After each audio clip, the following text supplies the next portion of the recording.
দেখো শিরিন, আমি জানি যে আমি তোমার প্রতি সবসময় জাস্টিস করে উঠতে পারিনি।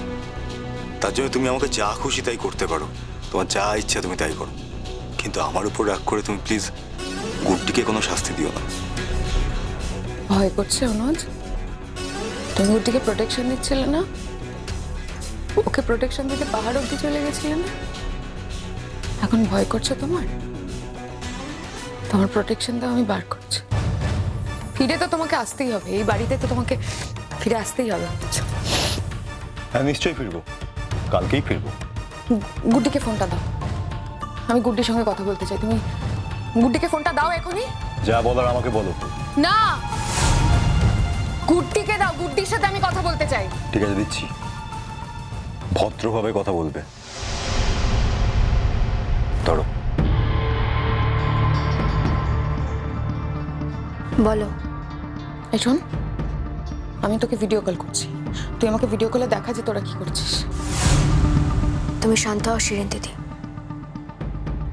ভিডিও কলে চাইলেই যে কেউ সবটা সাজিয়ে গুছিয়ে তোমাকে দেখাতে পারে। আমি এখন যদি চাই, আমি অন্য কোনো ঘরে গিয়েও তোমার কলটা রিসিভ করতে পারি। তাতে কিন্তু কিচ্ছু প্রমাণ হয়ে যাবে না। তাতে তুমি যেটা দেখতে চাইছো, তুমি যেটা বুঝতে চাইছো, তা বুঝতেও পারবে না, দেখতেও পারবে না। শুধু শুধু আর তুমি নিজেকে কষ্ট দিও না শিরিন দিদি। কাল সকালে সার্জি বাড়ি ফিরে যাবে। তুই এখন আমাকে সান্ত্বনা পুরস্কার দিবি গুড্ডি? তোর থেকে আমাকে সান্ত্বনা পুরস্কার পেতে হবে? তুই আমাকে সান্ত্বনা পুরস্কার দিচ্ছিস? তোমাকে সান্ত্বনা দেওয়ার আমি কেউ নই শিরিন দিদি। তুমি চিন্তা করছো তাই আমি তোমাকে কথাটা বললাম। আমি চাইলেই ফোনটা অফ করে রাখতে পারতাম, করিনি তো। আমি যদি চাইতাম আমি ফোনটা নাও ধরতে পারতাম। আমি কিন্তু ফোনটা ধরেছি। তোমার ফোনটা ধরে মাঝরাতে শুধু শুধু এত অপমান আমি কেন সহ্য করবো বলো তো? প্লিজ, অন্তত এই ক্ষেত্রে আমি কিছু করিনি। আমি নিজের মতো করেই চলে যাচ্ছিলাম। তাহলে তুই অনুজকে চলে যেতে বলিসনি কেন? আমি যদি এখন তোমাকে 1000বার বলি যে আমি চলে যেতে বলেছিলাম, তুমি সেটা বিশ্বাস করবে না, কারণ তুমি এই কথাটা বিশ্বাস করতেই চাও। এবারে প্রত্যেকে তোর ওপর কি হয়ে আছে তুই জানিস? তোর কোনো আইডিয়া আছে?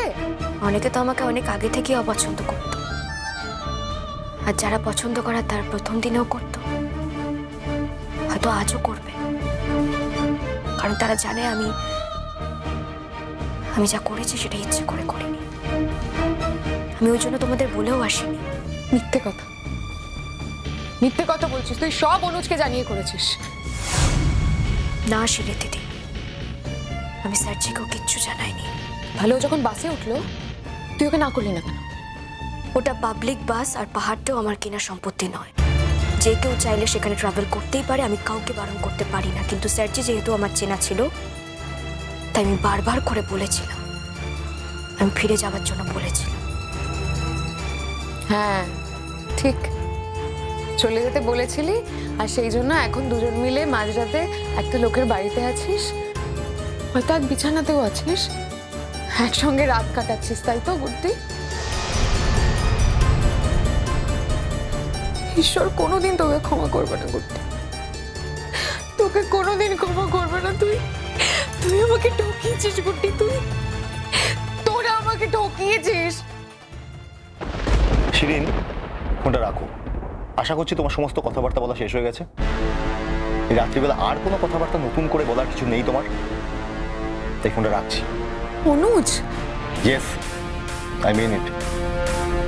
আজকে গুড্ডি বলেই তুমি ওকে এতগুলো কথা শোনাতে পারছো, তাই না? অন্য কেউ হলে তো পারতে না। আমি তোমাকে বারবার বলেছি শিরিন, তুমি আমাকে যা খুশি তাই বলতে পারো, আমাকে যা খুশি বলে অপমান করতে পারো, আমি কিচ্ছু বলবো না।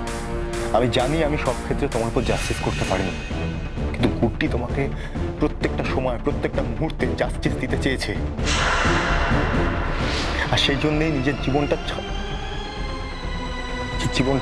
উড়িয়ে ছাড়খাড় করে দিয়েছে মেয়েটা। কিছু বাকি নেই ওর কাছে আর। আজকে সেই জন্যই নিজের জীবনের সব থেকে বড় বিপদের জায়গায় সবকিছু ফেলে রেখে চলে যেতে চেয়েছিল। তাই এই কথাগুলো শোনা কিন্তু আর প্রাপ্য নয়। ফোনটা রাখো।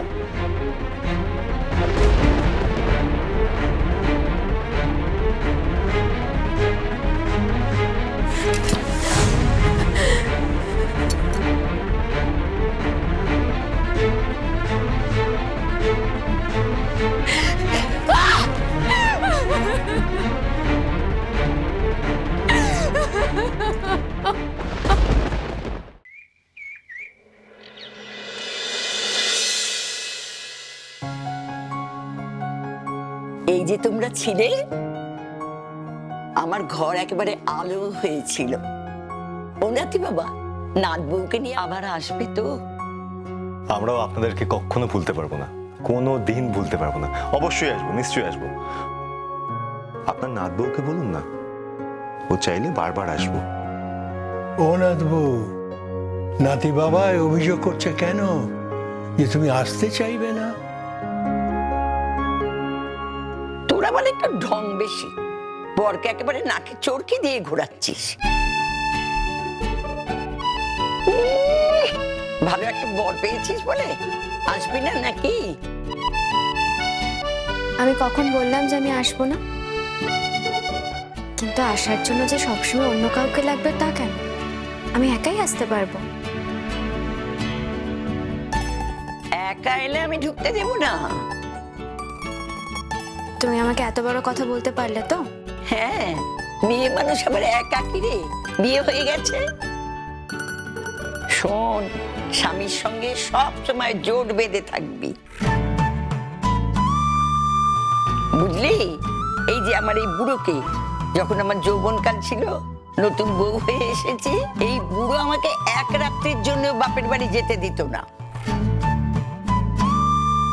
আর আমিও তেমনি বুড়োকে এক রাত্রির জন্য নজর ছাড়া করিনি। যেখানে গেছে সঙ্গে করে নিয়ে গেছে।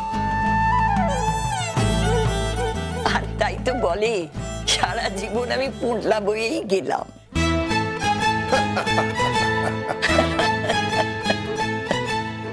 ওনাতি বাবা, বউকে কখনো একা রাখবে না, সবসময় সঙ্গে সঙ্গে থাকবে।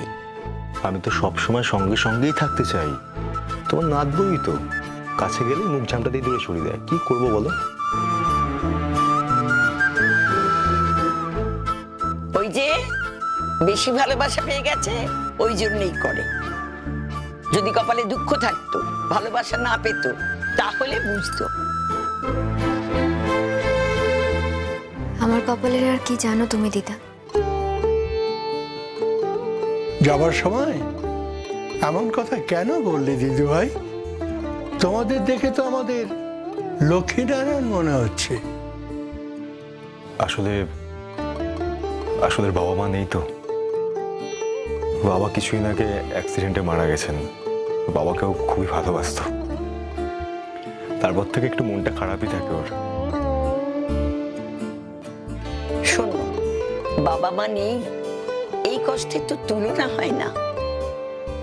এই কষ্টের আর কি বিচার? যে পেয়েছে সেই বোঝে।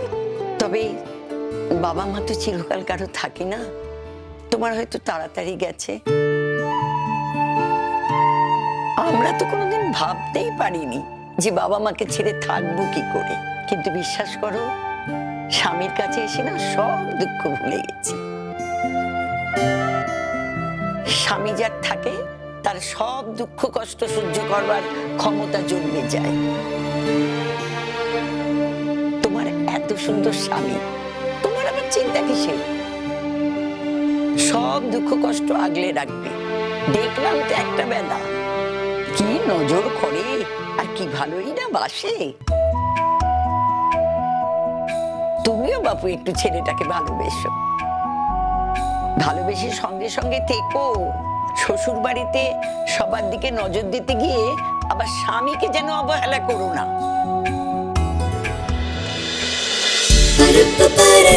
গুড্ডি গুড্ডি